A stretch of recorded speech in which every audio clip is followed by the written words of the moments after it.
Hello, race fans, and welcome to Disc Golf Daily. Today we are going to talk about the COVID triple whammy and figure out if disc golf is growing or not. COVID's triple whammy. Do you know why we talk about PDGA growth so much on this podcast? It is because there are no other reliable metrics in our sport. Yes, we've got UDisc, but UDisc is reliant on people using the app. PDGA, you join the PDGA or you don't. The PDGA has total membership numbers, active membership numbers, retention numbers. They even measure the number of people that play in tournament rounds and how often they play in tournaments, although those numbers are a little trickier to pull out of the data. Additionally, these reliable numbers have been around for decades, so growth patterns can be determined. Here we go. Is disc golf growing? I believe it is. Is the PDGA growing? Not this year, but it is still ahead of its historical average. We'll hit on that towards the end. Overall, the answer to this question is difficult, which is why the industry as a whole is trying to figure it out. About 3 months ago, we did an episode that analyzed the growth trends and determined that the PDGA growth would be flat this year. Please note that we are using PDGA growth as a stand-in for disc golf growth because it's the only tool we have.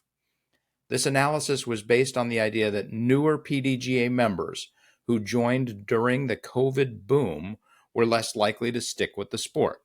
We said that the newer members were less sticky and statistically determined that PDGA growth would therefore likely be flat. All year, we have seen the numbers trending below flat, and we are now looking at a 4 to 5% drop in active PDGA memberships. The question is why? I believe that our earlier analysis did not look deep. I did not find any correlation between the number of new members in any given year and the retention numbers of the next year, which was the presumed basis of our earlier analysis. I think we did not dig deep enough. So here is my current thinking regarding PDGA. There are two things pulling us down. First, 2020's PDGA retention numbers were way too high, and there is a retention correction going on now that COVID is mostly behind us and people can do other things. Second, about 2/3 of the new PDGA members are not proselytizing at the same rate as the rest of us. They're not spreading the word.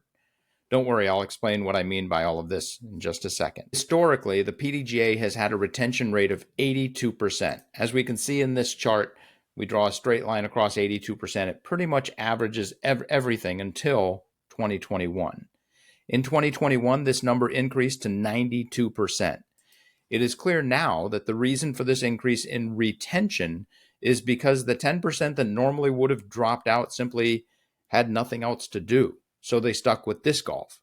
Now that the world is open again, these people are dropping off, and I believe we will get back to our 82% retention rate over the next couple years once they've all flushed through.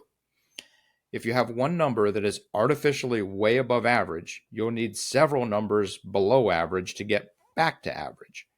2022 did not see the full effects of the world opening up, and we were in fact close to the retention average. 2023 did see the full effects of the world opening up, and the PDGA retention numbers have therefore dropped, as we would expect, as we should have expected. Although this is a number that we failed to look at in our initial analysis. If we take 2 more years to get back to our historical average, then this would mean that the PDGA retention rate for the next 2 years will be about 80%. After that, we should be back to our historical average and getting new members and retaining members at our normal rates. The second part of this, new members are not proselytizing as much. They're not spreading the word. When COVID hit, we got over double our historical growth.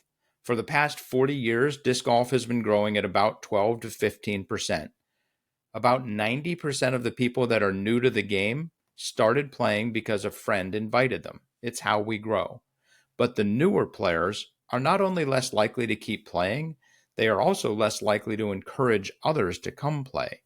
The PDGA new member numbers have historically been pretty tightly tied to the previous year's existing members.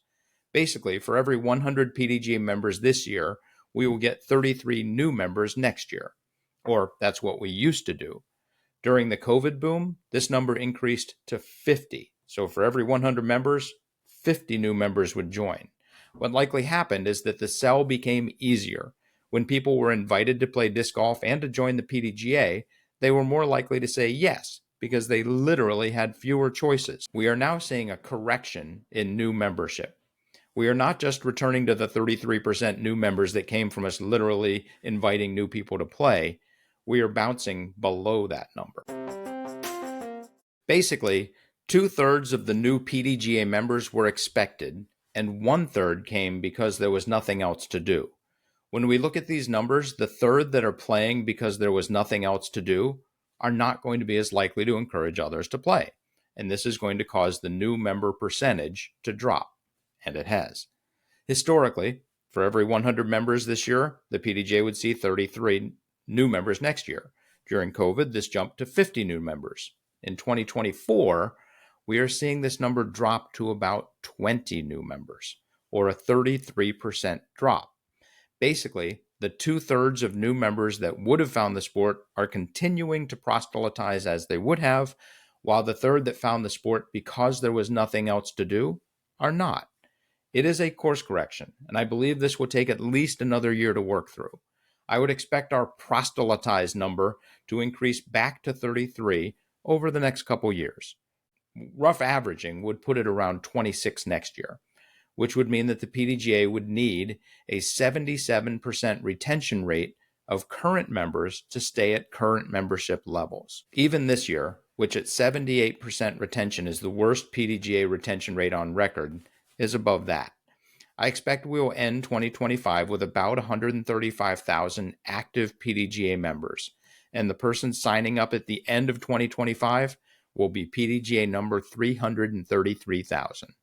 Disc golf is growing. The PDGA is in a correction and will be growing again next year and beyond. I am seeing 4 takeaways from this. First, we are ahead of where we would have been. Even with these few years of course correction and slower growth, we are growing off of bigger numbers than we would have been. Disc golf is in a great position overall. Second, make disc golf stickier. By this, I mean we should work harder to let the newer players, some of whom found disc golf too early, know that this is a sport that they will love. Our courses are improving, but they need to be better. Actually, on a side note, I'd like to see some stats from UDisc on the average ratings of courses over time. What percentage of our courses are rated 2 and below? What percentage are 4 and above? And track this over time so we can see how much we are improving. Positive encouragement. UDisc will give it to us. Also, we need to have better signage, fewer thorns and poison ivy, and more beginner-friendly courses. If we can do these things, then more people that find the sport will stick to it. Imagine playing disc golf for the first time and throwing your disc into a thorn bush or getting lost because of poor signage. That was standard 20 years ago, and it took a special type of person to see the beauty of the game through those aggravations. To get new people to continue playing, we need to reduce those aggravations to make it easier to see the beauty and joy of disc golf. Some of the COVID players came to the game before we could get the game ready for them. If we can improve our courses, it will let the new players focus on the flight of the disc rather than the itch of the poison ivy. And more of them will stick to it. The third thing I see is better measurement tools. The PDGA is our governing body. They need to reach out to the broader sports world and implement recognized measurement tools for determining growth and participation. There are sports organizations that specialize in these types of studies, and it is time for disc golf to be a part of this. Ask 3 disc golf experts how many people play disc golf, and you'll get 3 different answers. It is time to resolve this, and it is the responsibility of our governing body to do so. They don't need to just worry about PDGA members. In my opinion, they should worry about disc golf as a whole. And the fourth takeaway I have from this, more members. It is time for the PDGA to explode. I propose that the PDGA become the universal home for everyone that plays disc golf. There should be a free membership option. This would allow you to get a digital copy of Disc Golfer magazine, a PDGA number, and play in PDGA leagues for free. If you play in a PDGA event, you should get a PDGA number for free. You want to see the number of PDGA members double this year? Make a free option, and let's start to show the world how many of us there really are. Disc golf is having a COVID reset. The nice thing is that there are more of us to weather the reset with. In 2027 or 2028, we're going to look back at the COVID boom and the COVID correction with our disc golf family and say, that was a crazy ride, and I'm glad I got to ride it with you. It all comes down to people. Disc golfers are a tight group. Maybe not as tight as we used to be, but still tight. If you see a disc golf shirt in the grocery store, you can't help but be happy and possibly say hi. Disc golf is entering its adolescence. These are going to be awkward years. Working together, we will get through it. Our acne will disappear, and I can't wait to see what we grow into. Thanks for listening. Thanks for sharing the podcast. Now get out there, throw them straight, and hit the thin gap. If you have any thoughts, news, or opinions, shoot us an email, discgolfdaily@aol.com. Thank you so much for watching. Please like, subscribe, comment, and share. It really does help us grow.